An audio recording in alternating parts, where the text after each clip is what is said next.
Mais pour le coup, Kittle, depuis son arrivée dans la ligue, j'adore ce joueur, j'adore le regarder jouer. Je suis en parfait désaccord avec les deux camarades. Mesquio Paqueta. Maston Patera, excellent. S'il continue Magique. alors qu'il est taillé comme un tuteur en géranium en plus. Salut à tous et bienvenue dans un nouvel épisode du Front Office. Je suis très très content de vous retrouver après cette longue séquence de déménagement où on a pu me voir un petit peu en live, un petit peu passer comme ça dans les chats. Ça fait plaisir de reprendre du service courant.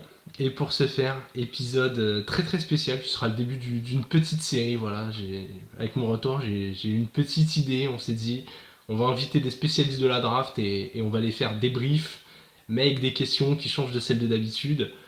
Avant ça, j'ai le plaisir d'être avec Doug ce soir. Doug, comment ça va? Salut l'équipe, salut tout le monde. Écoute, ça fait plaisir de te revoir. En plus, maintenant, tu as un vrai décor dans ta nouvelle maison. Tu as complètement changé le décor, c'est vraiment stylé. C'est et à peine déjà, je suis encore dans les travaux, mais ça va en s'améliorant. Maintenant, il n'y a plus juste le mur blanc, tu vois, il y a un petit peu de couleur. Donc, étape par étape. Et on accueille ce soir avec nous Jonathan. Jonathan, merci d'avoir accepté l'invitation. Comment ça va? Bah écoute, on t'a vu quand même actif sur les réseaux. Je vais te laisser en parler un peu. Voilà, dis-nous un peu sur quel réseau on te trouve, ce que t'aimes faire, rapidement ton rapport à la NFL et surtout au college football, vu que c'est un peu pour ça qu'on est là quand on parle draft. Donc vas-y, je te laisse les dance floor. Bah, du coup, moi, je fais pas mal de choses sur Twitter, bon, X maintenant. Je tiens une page avec Baptiste qui tient le compte Georgia France sur Twitter. C'est le compte Les Scouts FR, où justement ce compte permet justement aux gens de découvrir certains joueurs euh, pour la draft. On essaie de faire le plus de fiches possible avec le temps qu'on a. Je suis aussi celui qui tient le compte Missouri France sur Twitter. Et je suis aussi actif, membre de Falcons France sur Twitter. Voilà, Les Falcons, j'ai bien fait exactement. de faire cet épisode avec Doug, quoi. C'est tellement sa franchise préférée. On se met dans un mood incroyable. Un fan des Oui, Bucks, un fan des Falcons. Non, top, top, top. non, Écoute, c'est ça une belle fait équipe. Ouais. plaisir. Ouais. Disons que toutes les drafts des Falcons ont pas toujours bien glissé ces dernières années, quoi. Il y a eu des choix discutables. Franchement, petit spoil, cette année, j'ai pas à me plaindre. Ouais, je suis d'accord. Je suis d'accord, Je suis pas... cette année c'est plutôt pas mal. Je vous ai un petit peu introduit le concept de l'épisode en disant voilà, on est un peu sur du top, flop, sur de la vie. On va poser des questions, voilà, je vais pas juste demander à Doug et Jonathan c'est qui l'équipe qui a le mieux drafté, qui a moins bien drafté. Les Bucks. On va être un petit peu originaux et on commence tranquillement. On commence tout tranquillement. Et Jonathan, déjà, je veux connaître ton avis global sur cette draft. Toi qui as cet œil bien draft, bien prospect, dis-nous un peu ce que tu en as pensé. Est-ce que pour toi il y a eu beaucoup de surprises, des choses étonnantes? Est-ce que c'était sympa à suivre? Est-ce que tu t'es endormi au milieu du deuxième jour? Je te laisse la main. Bah moi, déjà, j'étais très hypé par cette draft. On avait enfin une draft impossible à prédire. Même le premier choix, tout le monde disait Cam Ward depuis quelques semaines, mais rien n'était sûr. Donc j'étais bien hype. Maintenant, la draft en elle-même, je l'ai trouvée assez bien. J'ai pas vu trop de folie. Il y a deux, trois franchises bon, qui ont drafté un peu de la merde, mais sinon, je trouve que la draft en elle-même, elle était assez logique. Genre, j'ai pas vu beaucoup de reach, beaucoup de joueurs tombés. Non, je la trouvais bien équilibrée, des joueurs pris au bon endroit au bon moment. Franchement, ça va. Cette année, une bonne draft. Il y a peut-être un petit joueur qui est tombé, on en parlera plus tard. Ah, peut-être, peut-être. Doug, de ton côté, rapidement aussi, est-ce que toi, il y a des trucs qui t'ont un peu marqué comme ça sur cette draft? Déjà, visuellement, la draft au Lambeau, à Green Bay, alors que c'est une bourgade, voir autant de monde pour cet C'est une folie. événement-là, c'était incroyable. J'ai un pote qui suit un petit peu, Olivier, qui nous écoute là, et qui nous suit et qui suit un petit peu la NFL, mais un peu de loin. Et c'est la première année qu'il regardait. Il disait, mais qu'est-ce qu'ils font les mecs? J'ai dit, ben, c'est la draft. Il me dit, c'est-à-dire? J'ai dit, ben, en gros, ils annoncent les joueurs qui sélectionnent dans les équipes. Et il me dit, mais attends, il y a 250 000 personnes sur un parking pour les écouter dire des noms. J'ai dit, ouais, c'est exactement ce qu'il y a, mec. C'est la Et voilà, draft. rien que déjà l'événement, je l'ai trouvé particulièrement beau cette année. Et il y a autre chose qui m'a surpris, c'est que j'ai trouvé par rapport aux autres années qu'on était beaucoup plus sur une logique de BPA, de Best Player Available pour tout le monde. Et du coup, même si on a énormément de surprises, comme tu as dit, c'était impossible à prévoir. J'ai l'impression que les équipes on n'a plus tellement cette notion de value à la position en premier, deuxième, troisième tour. Les gars, maintenant, ils commencent à prendre le meilleur joueur disponible si ça fit dans leur système. Et je trouve ça plutôt intéressant à suivre, voir ce changement aussi. Donc, non, franchement, belle draft. Bah, c'est C'est surtout qu'ils commencent à voir que les Eagles, ils font ça chaque année, les Ravens font ça chaque année, et chaque année, C'est ils sont ça. contenders au Super Bowl. Du coup, ils commencent déjà à comprendre que on va peut-être faire comme eux. C'est ça, c'est vrai, c'est vrai. J'ai l'impression qu'il y a une mentalité, une logique chez les GM qui est en train de changer. Et moi, en tout cas, c'est celle que j'ai adoptée sur la mock qu'on a faite et c'est celle que j'aurais toujours privilégiée. Donc, je trouve ça plutôt intelligent. Et bah tu vois, ça me permet de teaser un autre épisode qui aura lieu. Si vous nous suivez sur les réseaux et sur le Discord, vous savez qu'on a balancé une idée comme ça. Vous nous posez des questions et on va y répondre dans un même épisode. Et ça rejoint une des questions que j'ai vu passer et que je traiterai parce que je la trouve intéressante sur les stratégies de draft. Et je suis globalement d'accord avec vous, même si cette stratégie de sélectionner les meilleurs joueurs disponibles à partir du moment où ils fit, ça correspond pas à la timeline de toutes les franchises, je pense. Donc voilà, je développerai, mais globalement, je vous rejoins au bout d'un moment. Quand tu sélectionnes des jeunes joueurs, t'as quand même envie dans l'idée que ce soit des mecs qui ont un plafond très élevé, et donc potentiellement, si tu prends un joueur qui est meilleur qu'un autre, ça a plus de chances d'arriver, quoi. Même si c'est pas un besoin immédiat. Écoutez, moi de mon côté, je suis un peu un romantique. Je connais moins les prospects, donc je peux moins me dire ah ouais machin au quatrième tour, c'est une super value. Mais j'ai adoré un peu les narratifs qu'il y avait autour de ça. Bon, en tant que fan des Titans, je suis pas ravi de voir Cam Ward en 1, mais voilà, c'est quelque chose qui a, comme tu le disais Jonathan, qui a été annoncé, puis après on s'est dit non, mais en fait Abdul Carter c'est la logique. Si on est revenu sur du Cam Ward, Travis Hunter, avant la draft on savait pas trop exactement où ça allait tomber, quelle équipe allait en faire quoi, et puis pendant la draft, suivre la chute de notre camarade de Cleveland a donné quand même un peu de sel pendant 2-3 jours où tout le monde s'est dit mais attends, est-ce que le mec va finir undrafted? Donc ça a été quand même le petit truc qui a fait énormément parler. Et dans un événement comme la draft, où tu l'as bien résumé Doug, hein, c'est quand même un grand paquet de personnes qui se posent devant un écran ou sur un parking pour entendre des noms.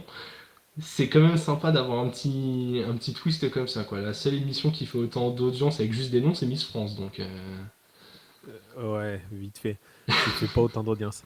Et je sais pas si vous avez vu aussi cette année, on a un mec qui était bourré sur le parking, supporter des Giants, qui a dit exactement ce que les Giants allaient faire. Avec on prend Carter, derrière on trade back pour venir et prendre un QB et prendre Dart. Vous l'avez pas vu ce mec sur le parking en Non, franchement, direct je à l'ai la pas télé? vu. je l'ai pas Ah, vu, mais c'est incroyable. fort, hein. Le mec est défoncé. Il est avec une espèce de bière, comme les Américains savent faire. Il a un galon de bière dans la main.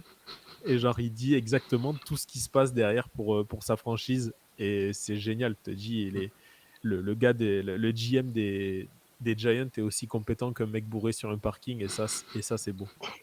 Après, on va dire que l'alcool est mauvais. Enfin, Alors que le mec, ça l'a juste rendu génial. Et quand même, un peu de l'extra sportif, mais il fallait que les Falcons laissent leur marque pendant cette draft. Le coup des canulars téléphoniques, merveilleux. Merveilleux à suivre. Terrible, terrible pour les je joueurs. suis pas, je suis pas le plus fier.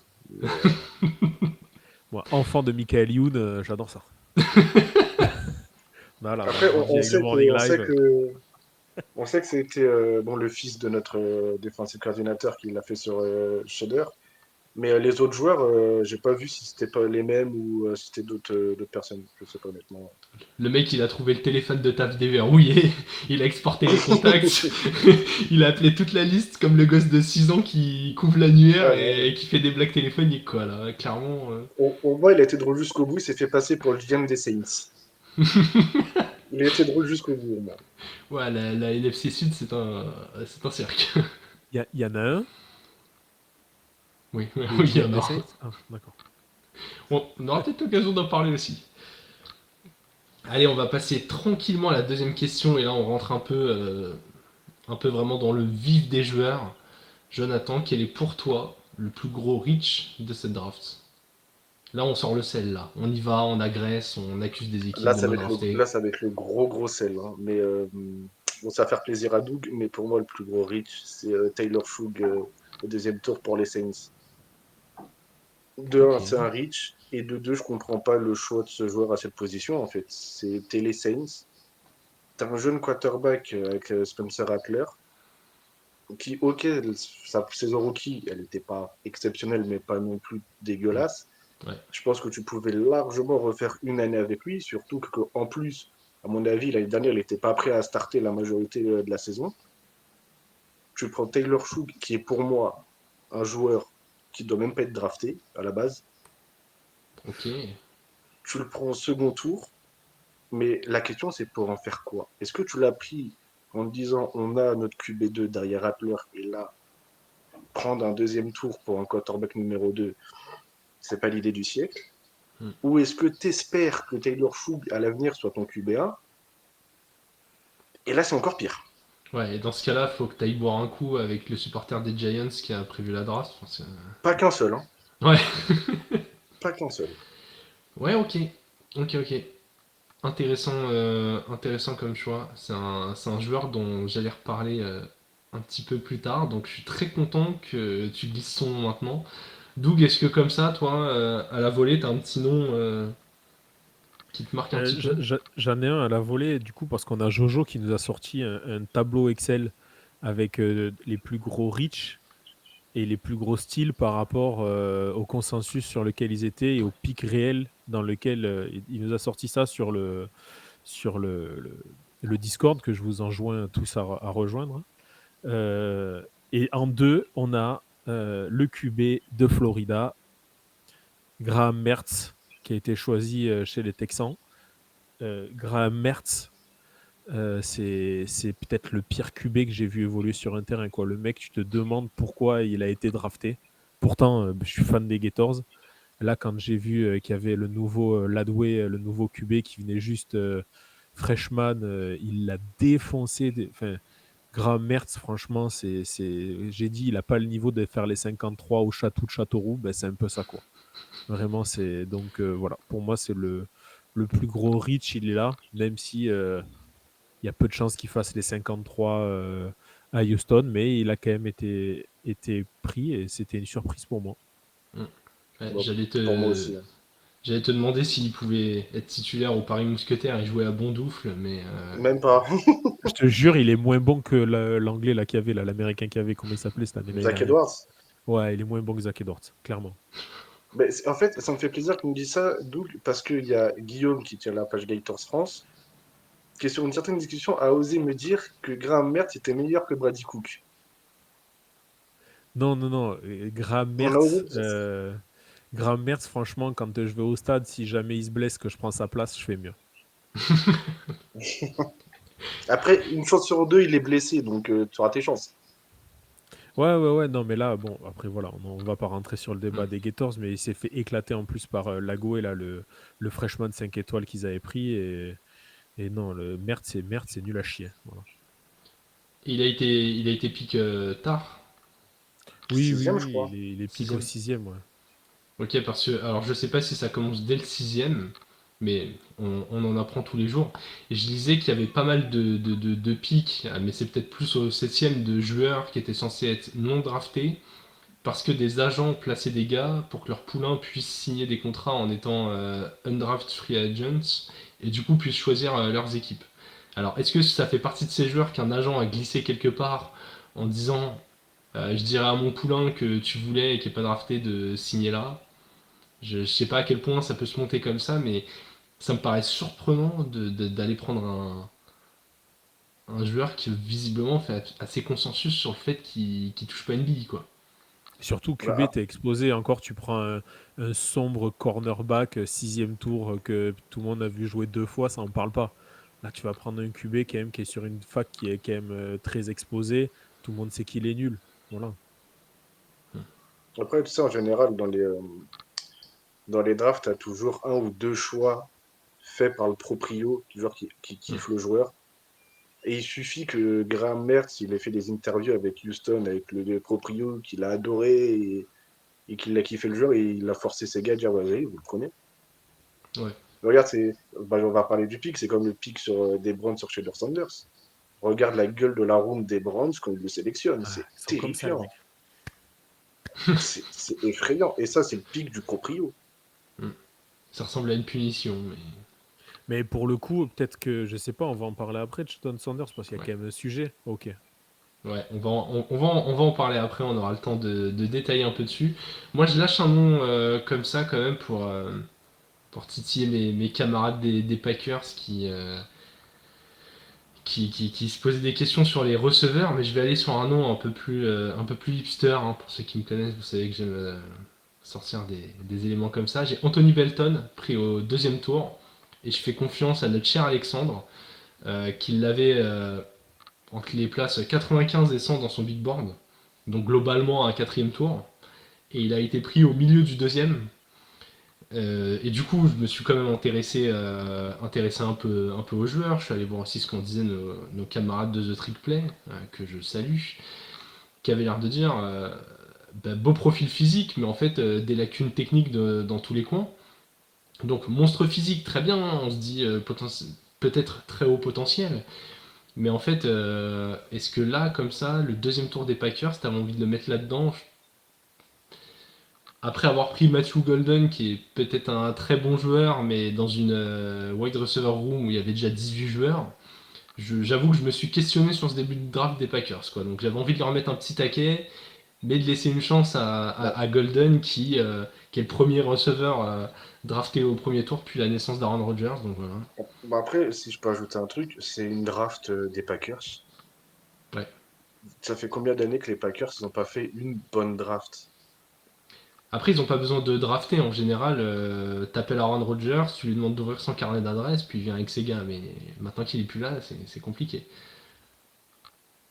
Ah non, c'est le petit taquet contre les Packers. J'aime bien cette Il y a des franchise, hein, franchises, ils le méritent après. ouais. Mais voilà, c'est toujours embêtant. C'est une franchise mythique de la NFL. On a quand même envie de les voir lutter au plus haut niveau. Et souvent, ils font des bonnes saisons régulières. Mais ça fait quelques années qu'on sent qu'ils sont pas réellement dans la course Super Bowl. Et je trouve ça assez dommage. Ouais, ils sont quand même sur les playoffs Ouais, depuis quasiment chaque année. Euh, il faut dire qu'Unkuns, il a vraiment une façon de drafter qui est très particulière. Il a ses mecs, il a un board, et peu importe la position dans laquelle il est dans la draft, il prend ses mecs. Voilà. Il s'en fout d'être premier, 2e, 3e tour. Il a son truc, il dit je veux lui en premier, je veux lui en 2e, je veux lui en 3e. Peu importe ce qui se passe, il les prend. Alors, et en plus, il aime bien les profils physiques. On l'a vu avec Lucas Van Ness.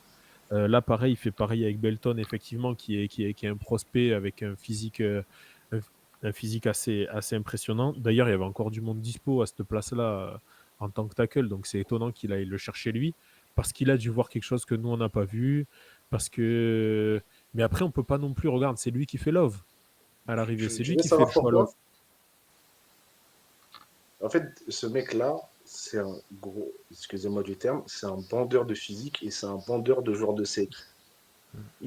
Toutes les drafts, il va drafter au RAS que des mecs athlétiques physiques ou qui viennent de sec. Ces drafts, c'est que ça. Ouais.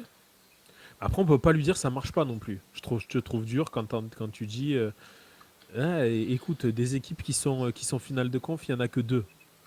Il y en a Oui, que deux. S'ils sont pas finale de conf sur les 5 dernières années, ils sont à chaque fois wildcard ou divisional. ouais, mais il faut le Ils vont le premier payer à un tour, ça moment. saute. Non, non. En plus, ils se sont beaucoup appuyés sur le talent d'Aaron Rodgers pour tenir là-haut. Franchement, j'ai l'impression, c'est des problèmes différents, hein, mais j'ai l'impression de voir les Steelers. Genre, ok, je vais en Non. playoff, je suis une franchise mythique, je suis content, et après, ça va pas plus loin, quoi. En fait, le Regarde, seul problème de... Vas-y, vas-y. ça change quand même un petit peu. Regarde ce qu'ils faisaient pas avant. Cette année sur la FA, l'année dernière, ils prennent McKenny, ils prennent Josh Jacobs. Ça avant, les Packers ne le faisaient pas du tout. Donc, quand tu peux avoir le pouvoir d'attirer des joueurs comme ça qui sont déjà établis, qui sont déjà bons et sur lesquels tu n'as pas à faire de paris au niveau de la draft, tu peux justement te permettre de faire des paris à la draft. Je pense que c'est comme ça qu'il construit l'équipe. Mais pour moi, en fait, les Packers, tu sais, c'est une équipe qui vont tout le temps rester, en termes de bilan en saison, ils vont rester réguliers. Tu n'auras jamais vraiment un step-up, tu vois. Tu as des équipes, tu regardes, tu reprends les Lions, ils ont été très nuls pendant longtemps, et d'un coup, c'est monté. Mais en fait, les Packers, avec les drafts moyennes qu'ils font, ils vont juste rester dans des C'est bilans possible. qu'ils ont depuis des années, tu vois, Ils ont pris le mot sans saison gros changement. régulière au sens trop propre du terme, quoi. Ils essaient juste d'être C'est réguliers. ça, et tu vas pas avoir de gros step-up, et tu as les équipes. Tu regardes les Lions, ben, ils ont réussi à se reconstruire et faire une grosse équipe. Les Bills, ils ont réussi aussi. T'as les équipes, avant quelques années, elles étaient complètement nulles, et aujourd'hui, Mm. c'est Super Bowl contender chaque année, tu vois. La, Ouais. la seule différence que je trouve avec ces équipes, tu vois, souvent avec GG, on est totalement d'accord là-dessus. Il vaut mieux niquer une année et vraiment essayer de repartir et de reconstruire que d'être du ventre mou tout le temps.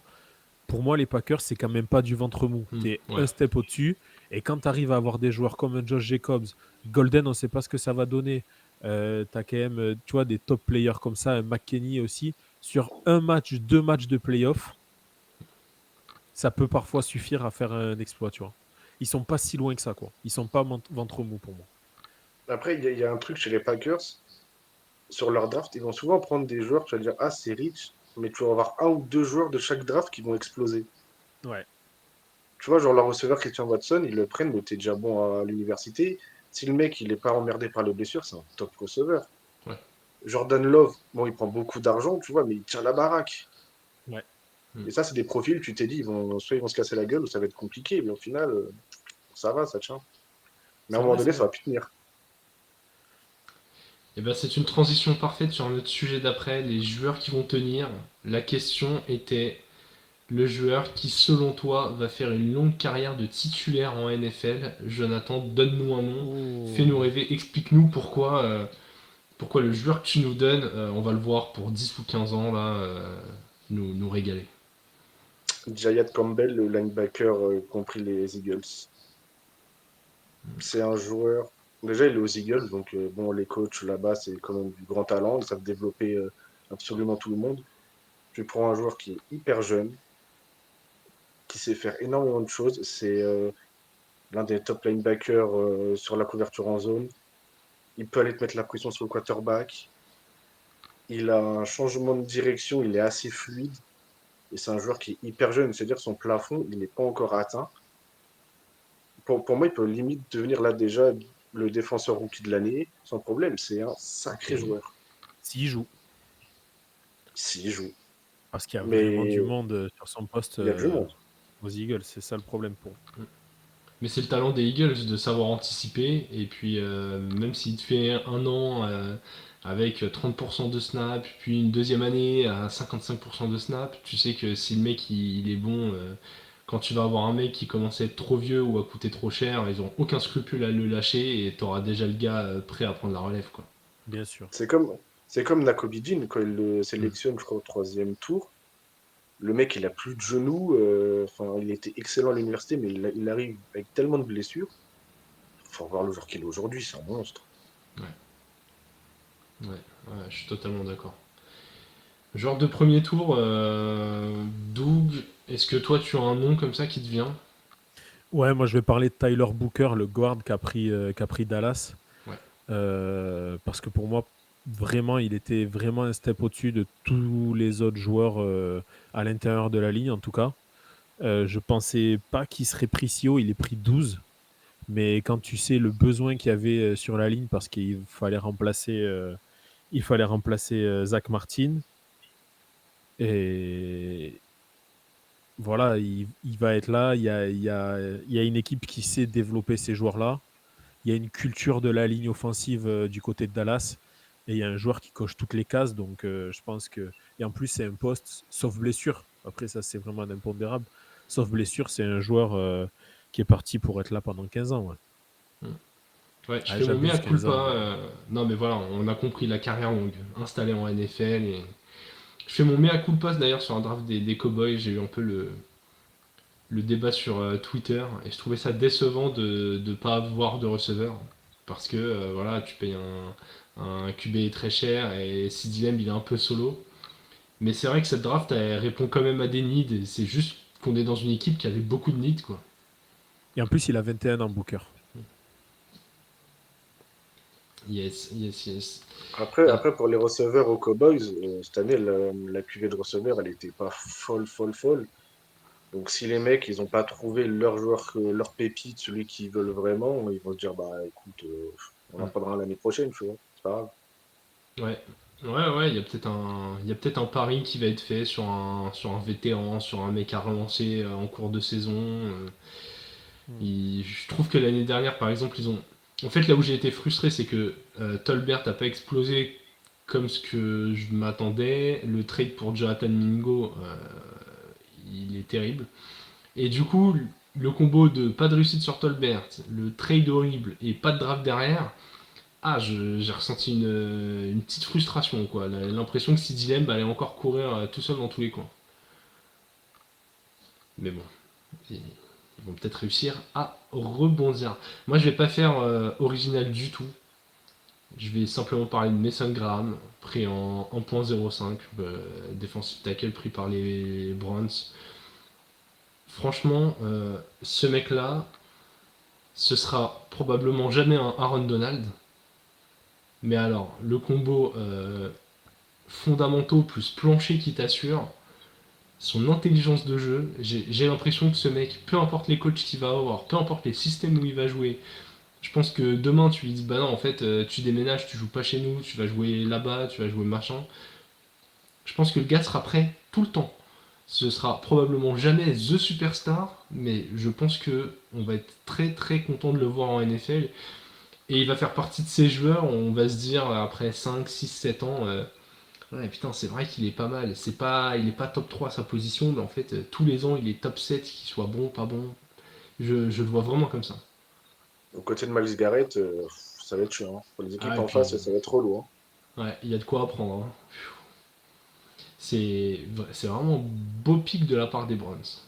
Mais franchement, c'était un de mes deuxièmes pics où tu m'as dit qu'il allait faire une grande carrière.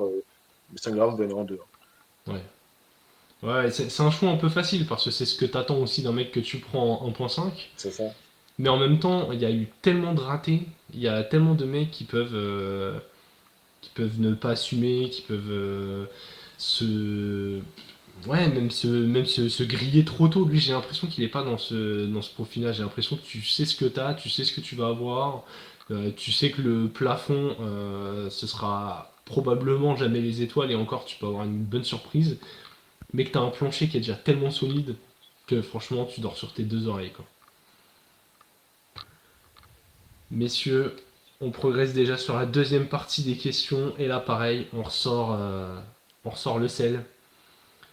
Jonathan, donne-moi un pic que tout le monde aime ou qui fait quand même plutôt consensus et que toi tu te dis ah, j'aime pas du tout.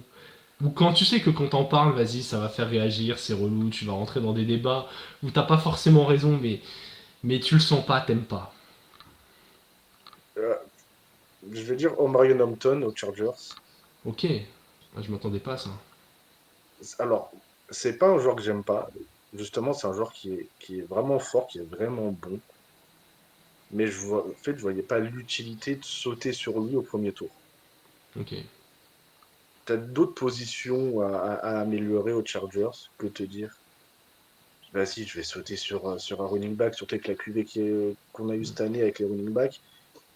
je voyais pas vraiment. Encore un Ashton Genty, je le comprends. C'est un monstre. Il y a aucun signe. Il y a quand même une classe d'écart avec Hampton. Et je me dis qu'être sauté dessus dès le premier tour, un peu Ouais. relou. Ouais, je comprends. Je comprends Doug. De ton Après, c'est avec côté. leur coach, ils adorent courir. C'est ce qu'ils faisaient à Bah oui. Michigan. Et ils aiment beaucoup courir. Donc le choix est logique. Mais ça me dérange un peu. Doug, tu me fais non, toi, t'es aligné avec tout le monde, toi. Tu fais consensus, tu t'embrouilles avec personne. Non, c'est pas ça, c'est que je pense que je suis pas assez calé non plus, tu vois, pour dire vraiment, lui, moi, s'il y a un choix, tu vois, le premier tour, c'était un need, pourtant, c'est les Colts, tu vois, qui vont chercher Warren. Mm. Mais il me semble que quoi qu'il arrive, en fait, je trouve que Warren en 14, pour moi, ça fait un peu haut, même si c'était un need et qu'il n'y a plus Loveland. Ouais. Je sais pas si avec tous les besoins qu'ils ont, il n'y Tu avait mets en pas Titan, moyen quoi. d'optimiser ça un petit peu mieux du côté des Colts que de se rabattre pour moi sur le second choix, même si apparemment certains le voyaient en 1, d'autres en 2. Il n'y avait pas vraiment de consensus là-dessus. Je sais pas, Jonathan, comment tu l'avais, mais Moi, j'avais Loveland au numéro 1. ouais. Et je te rejoins. Le joueur est excellent, le joueur est vraiment fort. Mais en fait, pour moi, au Colts, c'est l'un des pires endroits où il pouvait atterrir. Ils ont Anthony Richardson en QB, qui a vraiment des manques de précision dans ses lancers. Et tu prends un tight end qui a du mal à créer de la séparation avec son vis-à-vis. Donc là, ça pose déjà problème. Quand ton QB a des manques de précision et que tu le donnes une cible, mais que le gars, il a du mal à créer de la séparation, ça va être au petit bonheur la chance. À mon avis, il va lui envoyer de sacrées saucisses et ça va être démerde-toi pour l'attraper. Mais il y a un petit peu de ça, ouais. Il y a un petit peu de ça. C'est vrai que Richardson, c'est pas la sécurité sociale au niveau précision, et on peut pas dire que leur deuxième, que le Daniel Jones, ça soit mieux, quoi. Ah ouais. Ouais. Ça, c'est prendre une cible au premier tour quand t'as personne pour lancer la balle, j'avoue. La stratégie C'est me paraît compliqué. douteuse. Écoute, Bah, Jonathan, il va être pareil que Kyle Pitts quand on n'avait pas de QB. ouais. Il sera là, mais pas là. Sauf que Kyle Pitts est extrêmement nul en plus. Et pourtant, il vient de Florida aussi. Et Richardson aussi, putain, Il on est en a pas sorti des mauvais, c'est merguez. juste il est pas mauvais, c'est juste qu'il avait pas les QB pour performer. Faut pas oublier sa saison rookie avec Matt Ryan, hein. Plus de milliards à la réception. Ouais, mais il met pas de touchdown. Bah normal, il avait Mariota et Desmond Ryder. Oh, Mariota, il a été quand même dans la série quarterback, c'est pas n'importe qui. C'est C'est la bien. nouvelle Mais, référence. mais moi, je serais Mariota. On me propose de faire la série. Je dis non, je suis nul. À part Mariota, tu me c'est ce donnes qu'il a beaucoup fait. d'argent, ouais, mais je vais me ridiculiser. Il a dit ouais, venez. Et après, genre, il allait au McDo et tout. Après, au milieu de la saison, il a dit bon, les gars, désolé, on peut plus tourner parce que moi, je me casse. Ouais, c'est exactement ça. Enfin, et en fait, quand on l'a bench pour mettre Desmond Ryder, il était parti, on le voyait plus. Même les GM et tout, ils savaient pas où il était. Et en fait, je Ouais, crois qu'il ouais. était juste. Sa femme, elle Il était, accouchait, je crois, ou il il réglait une était à blessure, je Hawaï. sais plus. Ouais, Ouais, c'est ça. Mais personne ne savait où il était. ouais. Dire que ça a été le QB des Titans. On espère un meilleur avenir pour Cam Ward. Alors là, pour le coup, Cam Ward, il y a quand même des signaux qui montrent. Enfin, moi, tu vois, j'aime ce type de joueur. Je sais pas si on doit en parler après, mais tu vois, ça fait pas de bruit, ça bosse. Vous avez vu la vidéo où il est avec Sanders? Sanders se dit viens, vas-y, on fait une chanson. Et il lui dit I'm a football player, I'm a football player. Et il fait que répéter ça, mec. Oui, on fait pas une chanson. C'est pas Pender ici, c'est pas le cirque. Ouais. Voilà. De toute façon, Et ça me plaît. du moment qu'il fait pas des mélanges avec du fromage, de la mayo, du lait, de on sait pas trop quoi, donc c'est bon, on fait des QB qui ont un cerveau fonctionnel là. Tu Ouais, n'entends pas parler de lui pour autre chose que pour le football. mais j'ai Et des ça, c'est réserves. déjà bien. Attention à la nonchalance, hein. Parce que là, avec tout le respect que j'ai pour toi, là, il va être à Tennessee. La O-line, c'est pas celle qu'il a eu à Miami. Les receveurs, ça va être compliqué. La nonchalance, il pourrait la payer très cher sur sa saison rookie. Les receveurs, doucement. On a un peu de matos. Calvin Ridley, Tyler Lockett, Xavier Voilà, bon, Restrepo. Ridley, s'il n'envoie pas deux paris sur une ibet, ça va pour vous, quoi. Oui, voilà, exactement. Comme Exactement. disait Grégory Sertic, c'est vrai qu'il est pas très chalant. Quel poète. Oh, la rêve, Grégory Sertiche, quoi. Oh là là. J'ai ouvert mon album Panini, là. Vous l'avez, cette interview où il dit on dit de moi que je suis nonchalant. Et c'est vrai que je suis pas très chalant. Le QI négatif du mec. Oh, C'est comme la fameuse phrase le plus important, c'est l'essentiel. Et Ouais. l'essentiel, c'est le plus important. oui, il y en a Ouais, des c'est comme ça. l'épisode philo. Écoute, Jonathan, je suis sur le même post que toi et du coup, ça m'a fait sourire quand on a parlé. Moi, le pick que les gens aiment bien et que j'aime pas du tout, c'est Ashton Genty en 6 chez les Riders. Talent exceptionnel, vraiment, je remets pas du tout en cause le joueur. Hein. On peut le comparer à Bijan, à Saquon. Mais en fait, justement, je trouve que c'est deux bons exemples de quand tu es une équipe qui a pas mal de besoins, tu ne prends pas un running back en point 6, en fait. Il suffit de voir Saquon chez les Giants. Ça a été très sympa. Bon, il n'y avait pas de ligne devant, mais même si, admettons, celle des Riders pouvait éventuellement être un peu meilleure, en fait, t'es pas tellement sûr du QB qui va lancer la balle, t'as pas trop d'armes, tes armes offensives, bon, t'as essayé de renforcer, mais c'est pas encore la sécurité sociale. La O-line, tu sais pas trop. T'es une équipe globalement, si les Riders accrochent les playoffs l'année prochaine, c'est un exploit. Ils sont plus près d'être derniers de leur div que d'être en playoff. Et du coup, vraiment, je suis pas fan du pick, quoi. Si ça fait une Saquon en mode, bah, c'est un joueur qui aura marqué, mais qui au bout d'un moment part dans une équipe pour gagner, parce que la durée de vie d'un running back, elle est pas aussi longue que celle à d'autres postes, bah, ça va pas me surprendre. Et du coup, je me dirais, bah ouais, le 1.06 quand t'es en reconstruction, fallait le mettre ailleurs. Moi, je veux dire, moi, pour les Raiders, j'aimais bien le pick Will Johnson pour aller chez eux, tu vois, à ce moment-là. On a appris qu'il avait eu quelques soucis au genou, il me semble, avant la draft, donc ça l'a fait chuter. Mais je suis pas d'accord parce que là, tu as un joueur qui va ramener de la hype à Las Vegas. Tu vois, Las Vegas, c'est la ville de la hype, tu vois. Il va te ramener de la hype, il va te faire vendre des maillots, il va te faire vendre des places. Tu as un joueur électrisant. Mais tu l'avais peut-être sur un autre poste. Moi, là tu as vraiment le joueur que tout le monde a envie d'aller voir jouer. Parce que j'ai l'impression, c'est pas exactement le même poste, hein, mais pour rester sur les skill positions, je pense que Macmillan en 8, donc, qui était dispo au moment du pic des Riders, peut aussi être un joueur électrisant dans son profil. Ouais, mais Je comme tu suis l'as dit, en t'as pas de parfait QB. désaccord. Enfin, Ouais. t'as pas de QB. T'as un QB, mais t'as pas de O-line. Tu vois, Ouais. c'est compliqué. T'as Ouais. Geno Smith, mais il n'a pas de O-line. Donc pour lancer, ça va être compliqué. Qu'un Genty, il a le physique, il a un super équilibre. C'est-à-dire, ce joueur, il tombe pas au premier contact, hein, ni au deuxième. Même au troisième, des fois, il tombe pas. Il va quand même aller te chercher des yards. Ouais. Alors, il va peut-être pas faire des saisons à 2000 yards comme il a fait à Boise State, mais il va te faire de sacrées saisons parce que c'est un joueur qui a le gabarit, il est physique et il a un sacré équilibre. Ouais.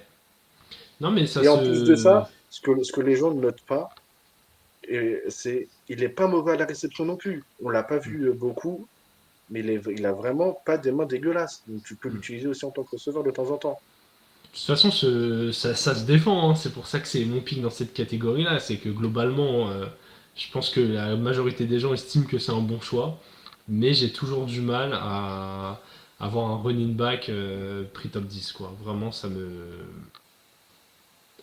Bon, compliqué. ben, bravo à lui, il va faire la plus grande carrière de tous les temps pour un running back aux Raiders. Non, mais il y a 9 chances sur 10 qu'il soit rookie offensif de l'année après que j'ai fait cette Oui. take, hein.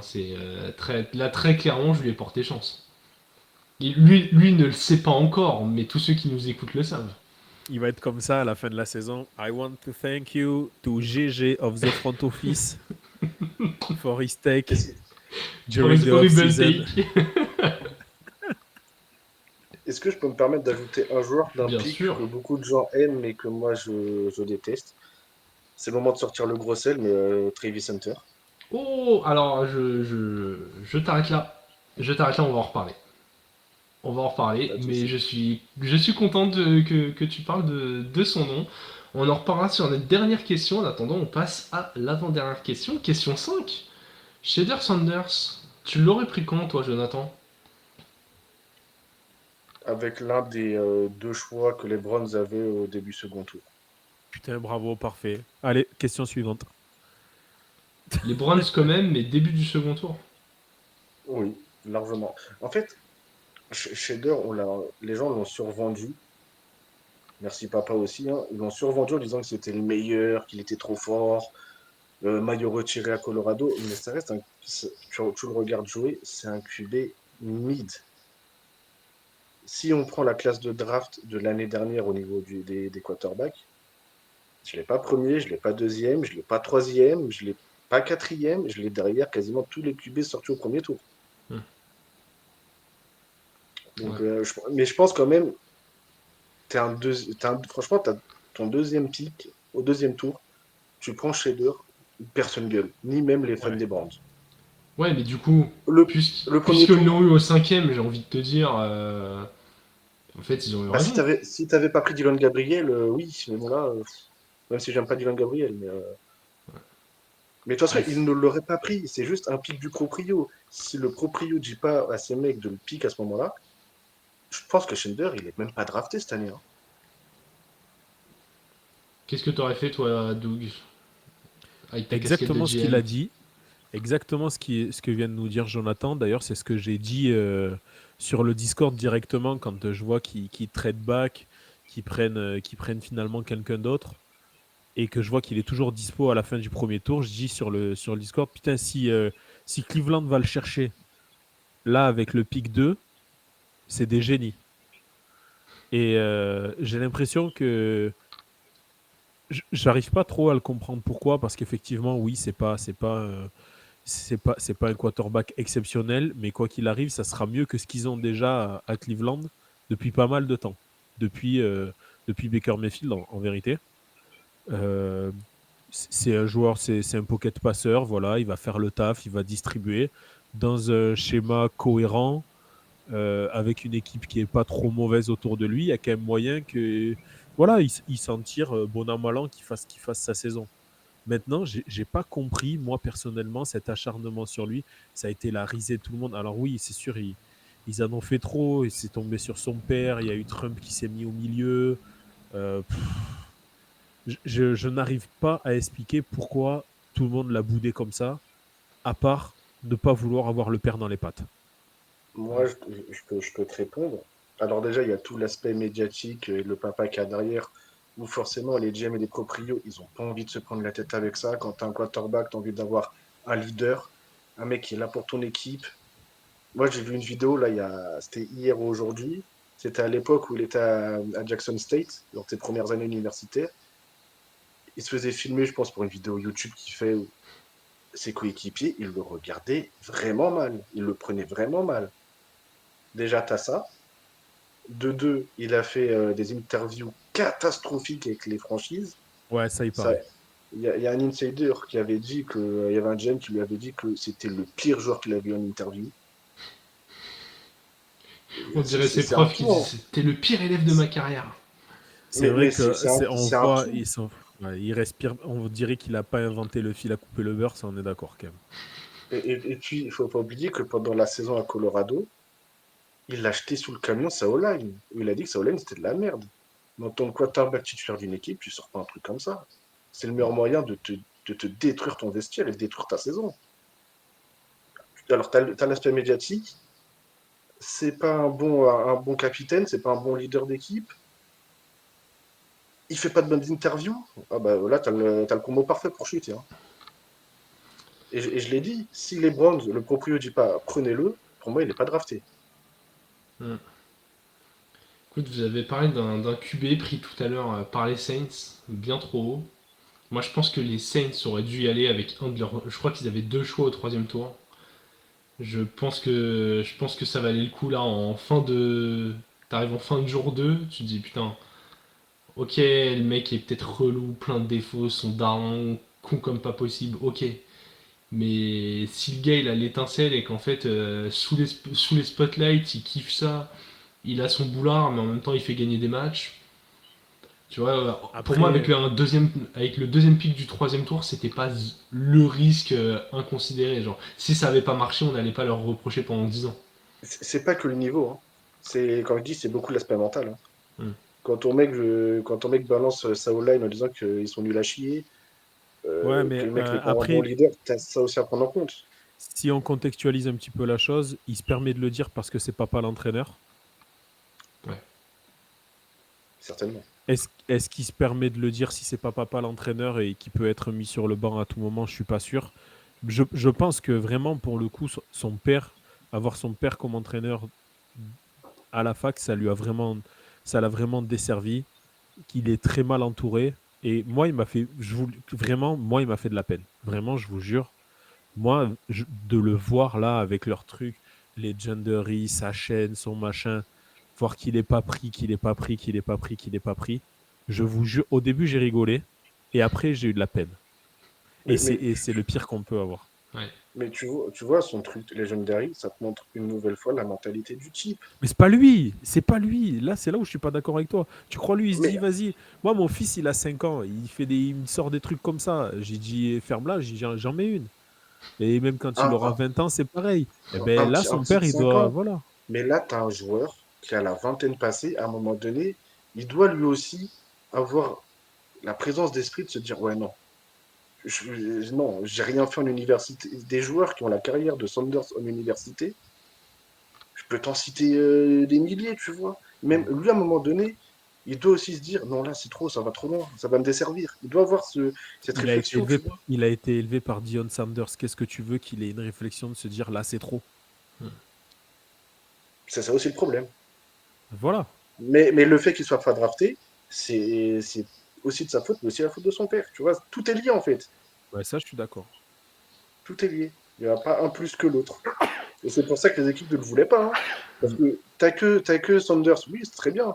Mais derrière, t'as le père. Et je pense que les équipes ont plus été freinées en se disant, il y a le papa derrière, que de dire, ouais, non, il est nul. En tout cas, on est peut-être en train de créer le nouveau super grand méchant de la NFL. Ça, c'est sûr. C'est possible Ça que peut être méchant. Hein. si chez les Browns, genre, il est pas titulaire tout de suite, il y a des galères au poste, il a sa chance, il commence à briller 2, 3, 4 matchs, il va nous sortir des interviews en mode les gars, fallait croire en moi. Mais pour moi, il je start. suis futur. La motive Brady, là, plus. Hein. Pour moi, il start Day One. Hein. Bah disons que Dylan Gabriel, il a même pas un nom de joueur NFL, le mec. Non, il est juste nul aussi. Hein, donc, Je le connais pas, mais on dirait un personnage, on dirait un PNJ inventé. Ouais, non, Dylan Gabriel, c'est le gars, tu te rappelles pas, tu sais, quand tu étais en CM2, tu ressors la photo de classe là maintenant, et tu dis là, à ta pote que elle, par contre, c'est encore ta pote. Tu dis, c'était qui lui? Ben, c'était Dylan Gabriel, tu te rappelles pas, le petit Dylan Gabriel? Ben voilà, c'est ça, c'est lui. Tu sais pas qui c'est. Alors que Shader Sanders, c'est le petit qui cassait les couilles à tout le monde, mais même 20 ans après, il te marque encore. Tu l'as encore en tête. Ah, c'est le petit qui chiait dans les plantes et la prof elle lui courait derrière. C'est lui. C'est lui. Et son daron, il gueulait, il dit mais je comprends pas, mon gosse c'est un ange à la maison. Mais en plus, moi, je serais pas étonné, vu que c'est pas un Il est choix fait HPI. par. Vu que c'est pas un joueur choisi par les GM ou les autres, ou les scouts des bandes, ils peuvent l'envoyer au charbon Day One. En mode, on t'aime pas, et on va t'envoyer au charbon direct. Mais si brille, vraiment ça va être le méchant Prends bien lui suprême. face. Hein, franchement, je souhaite le bonheur à tous les joueurs. Tu vois, j'espère qu'ils vont réussir. Mais franchement, alors déjà que ce mec, il est déjà assez arrogant et insupportable. Alors là, s'il commence à envoyer la première saison titulaire, il envoie les Browns au playoff. Il Ouais, brille. mais ça, tu vois ça avec tes yeux de français. Eux, là-bas, si c'est le cas, Ah, en Amérique. Entertainment, Oh, ils adorent. Il brille D1 et derrière t'as Deshaun Watson qui fait un tout petit tweet en mode ouais trop fort mon frérot, je te kiffe. Et là tu peux encore un peu monter le. J'ai ma petite théorie. Je suis quasiment persuadé que là, tu as Netflix. Ils lui ont déjà envoyé un petit mail pour lui dire gros, on va filmer ta saison comme quarterback, mais que avec lui. Ça peut être monstrueux. Hein. Ça peut être incroyable. Et là le mec ne voit pas le terrain pendant 1 an et les coups de prod vont C'est devoir vrai, être ça, absorbés. Non mais ça va être ultra intéressant à suivre. Vraiment ça a été la grande story de cette draft. Dernière question, Jonathan, je t'ai coupé tout à l'heure. C'est quand tu as voulu parler de Travis Hunter, Parce que j'avais demandé le trade en cours de draft où tu t'es dit mais pourquoi? Moi je l'ai mis là, j'ai mis le trade des Jags pour aller chercher Travis Hunter. Du coup je te laisse reprendre la main sur Travis Hunter et je compléterai avec l'avis que j'ai sur ce trade. En soi, c'est pas le trade what the fuck que j'avais, tu vois, c'est pas celui que j'avais. Mais en fait, Travis, j'aime pas le choix parce que le joueur passera toujours lui avant l'équipe, tu vois. Ce sera ses intérêts à lui avant celle de l'équipe. Quand le joueur te dit l'équipe qui va me drafter, si elle me laisse pas jouer corner et receveur, je ne jouerai pas. Moi, ça, c'est Compliqué. quelque chose, c'est ridicule. J'aime pas. Déjà, je pense que c'est impossible qu'il fasse les deux positions en NFL. Techniquement, c'est impossible. Et en plus, là, t'es dans un truc très malsain, très toxique, où t'es un peu dans le délire de tout lui accepter, tout tolérer avec lui. Ouais. Tu le prends, tu sais qu'il va te prendre la tête pour les deux positions, ils vont lui dire oui, d'accord, tu vas jouer les deux positions. Là, après la draft, les Jaguars, ils ont fait quoi sur Twitter? Ils ont enlevé leur photo de profil du logo des Jaguars pour mettre la tête de Travis Hunter. Ça, je trouve ça quand même très honteux de faire ça. C'est-à-dire que même eux, déjà, ils passent Hunter au-dessus de leur franchise. Alors qu'ils ont quand même Trevor Lawrence, quoi. Mais tu vois, je veux revenir. Quand ils draftent Trevor Lawrence en 2019, je crois, au premier choix, le changement de photo de profil, ils l'ont pas fait. Alors que pourtant, Lawrence, sorti d'université, tu avais le prochain Tom Brady, hein, limite. Hein. C'était vraiment vu comme ça. Une trop grosse tête. Là, Travis Hunter, le joueur est un sacré joueur de foot. Un joueur qui performe autant en attaque qu'en défense. Comme lui, c'est du jamais vu. Déjà que des joueurs ont déjà du mal avec un seul poste à performer, lui, il arrive avec deux positions. Ouais, c'est un ovni. C'est un ovni, mais l'aspect diva, l'aspect mes intérêts avant ceux de l'équipe, je suis vraiment pas fan. Le joueur, le niveau, là où il est pique, le niveau, oui, à la limite, je le comprends, mais en termes de mentalité, j'aime pas. Alors, moi, j'aime bien le pic, et d'ailleurs, c'est celui que j'avais fait dans la mock, sans monter, sans l'échange. Maintenant, j'aime bien le pic pour deux raisons. La première, c'est qu'effectivement, du côté médiatique, tu te récupères un joueur, un ovni, etc. Et que pour mettre ta franchise en avant, ça, quand tu es la troisième franchise de la Floride, c'est pas trop mal. Et la deuxième chose, c'est pour enlever de la pression justement à Trevor Lawrence, qui est quand même un petit peu dans la panade, qui ne remplit pas les attentes qu'on avait sur lui quand il a été drafté, justement. Tu lui enlèves de la pression, tu lui enlèves de la sollicitation médiatique, et ça peut lui faire du bien. Maintenant, pour moi, Travis Hunter, c'était ni le meilleur receveur, ni le meilleur cornerback de la QV. Par contre, il y a un côté aussi sur lequel on a discuté dans la mock, c'est qu'en faisant ça, les mecs, si ça marche, qui fait vraiment double plateau, tu as un salaire, tu couvres deux, tu libères du salary cap de l'autre côté. Hein. Ouais, Ça, c'est pas négligeable non plus. Joueurs, hein. Non, il demandera, c'est impossible, personne ne le fera. Et de toute façon, moi j'ai du mal à croire qu'il brille des deux côtés. Même si c'est un. J'ai parlé avec énormément de gens qui suivent les prospects avant la draft parce que j'avais du mal à me faire un avis sur ce joueur. Et tout le monde m'a dit, mais en fait, il pue le football. Hein. Faut pas penser à lui sur un poste. Mais moi j'ai peur qu'au niveau NFL, on parle quand même de l'élite, qui soit légèrement mid ou mid plus sur les deux positions, que de vouloir jouer les deux l'empêche d'avoir un beau développement, en fait d'acquérir tous les réflexes qu'il devrait acquérir en multipliant les répétitions sur une position. Et du coup, moi, le trade, je l'ai mis là parce que les Jaguars payent pour monter de 3 places, payent avec un premier tour de 2026, comme si les mecs étaient contenders l'année prochaine. Et surtout, moi je l'ai dit puisque c'est un joueur dont j'ai parlé, mais quand tu vois qu'en 1.5 les Browns s'y prennent Mason Graham, les mecs, j'ai l'impression qu'ils sont montés pour prendre un joueur alors qui a un plafond peut-être beaucoup plus haut, mais beaucoup moins safe, là où quand tu as envie de bâtir les fondations d'une franchise, et bah, tu veux ses piliers, tu veux pas ses éventuels paris. Et je pense que Travis Hunter, à l'échelle NFL, avec tout ce que ça implique de l'avoir dans son effectif, ça reste un pari. Donc vraiment, je déteste ce trade. Si Ah. ça avait été une équipe, genre typiquement si les Niners étaient tombés là, ils avaient fait une mauvaise saison à cause des blessures, mais les mecs sortent de 2 ou 3 participations au Super Bowl et ils vont en finale de conf 2 ans sur 3, là ça m'aurait pas dérangé de tenter un move comme ça. Mais putain, on parle des Jacks qui sont nuls, ils sont éclatés, il y a plein de trucs à reconstruire, et là tu tentes un truc où personne ne sait en fait. Après, enfin, je vais rajouter deux petites choses. Pour la première, ils ont un nouveau proprio, les Jags, si je dis pas de bêtises. Donc lui, il veut son gars. Tu vois, il veut son gars qui va lui faire apporter de l'argent, qui va mettre la lumière. Et la deuxième chose, je vais revenir sur le double plateau NFL. En NCAA, tu as 12 matchs de saison régulière. Tu as peut-être un 13e match si tu fais un bowl. Là, en NFL, on parle de 17 matchs sans compter les playoffs.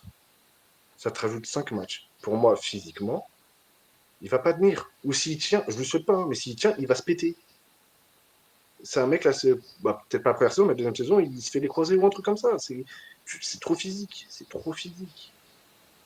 Et même dans l'éventualité où il tient, hein, vraiment, ce jump, même pour un mec qui pue le football, ce jump au plus haut niveau, il va affronter des receveurs monstrueux en NFL, où il va falloir bien tenir, et pareil, enfin, il Et va en, affronter des corners qui vont le tabasser. Hein.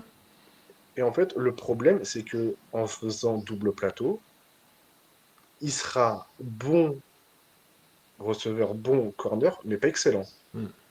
Ça veut dire qu'il y a des matchs, il va se faire brûler en défense, et il y a des matchs où en attaque, il va pas voir le jour non plus. Tu vas avoir un joueur correct. Pas excellent, correct. Si les Jacks le prennent dans le bureau en mode bon, non, t'as vu, on te préfère en tant que corner, tu vas jouer corner et tu vas surtout rien dire parce que la franchise passe au-dessus de toi et on va t'apprendre à jouer corner, là, masterclass. Mais J'y j'ai crois pas. peur que. J'ai peur. Non, ils vont tenter le double plateau. Déjà, ça serait intéressant de le voir juste déjà Hmm. sur les matchs de pré-saison, voir ce que ça donne. J'y Parce crois qu'en pas, match mais de pré-saison, tu vas voir. Tu vas avoir déjà des mecs qui vont avoir la dalle pour se faire leur place et ça ouais. sera déjà une belle réponse à envoyer. Mais du coup, Doug va pouvoir le féliciter pour ses titres de joueur offensif et joueur défensif de l'année chez les rookies, puisque je n'y crois pas du tout. Donc il a toutes les chances de réussir sa première année en NFL. Moi, après, par contre, le mec rayonne vraiment. Ouais. Et même dans la communication, etc., je trouve que dès maintenant, ça fait franchir un cap dans la franchise. Donc, rien que du côté marketing, entertainment, ils ont Et ils déjà sont gagné leur gagnants. pari. Ouais. Ouais, non mais je pense que cet aspect lumière, cet aspect star, comme tu disais, Doug, pour alléger Trevor Lawrence et la pression autour des joueurs déjà là, où moi je l'ai dit, Et hein, tous ceux qui nous suivent savent que je suis un énorme fan du profil de Trevor Lawrence, mais je pense vraiment que cette année, c'est sa dernière chance de montrer qu'il peut avoir ce step, Ouais. passer ce step, même si je pense qu'il lui faut une nouvelle franchise pour ça, mais, euh, mais ouais, je pense que ça va soulager un peu les attentes. moi, Ouais. j'ai du mal à y croire. Faut pas oublier que c'est quand même le quarterback. C'est celui que tu vois le plus sur Mm. le terrain. Le mec, s'il est mauvais, il est mauvais, ça va lui retomber dessus, hein. Après, Donc oui, Travis tout va Hunter, pas si on le voit le. sur tous les snaps, ça va être sympa aussi, quoi. Ouais, mais ça sera moins. Ouais. Je te dirais un mauvais match d'un corner ou d'un receveur, c'est moins visible qu'un mauvais match d'un QB. Tu vas plus D'un retenir une mauvaise receveur, ouais, performance de ton d'un... quarterback.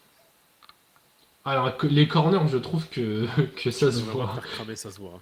Ah ouais, quand tu te fais Ça se cramer, voit, c'est... oui, mais comparé à un QB, tu Ouais. vas plus remarquer le Oui, quarterback s'il oui, fait un oui. mauvais match, tu vois. Ouais, nous, on fait un peu les hipsters à regarder les cornerbacks, mais c'est vrai que l'œil est sur celui qui a le ballon dans les mains, quoi.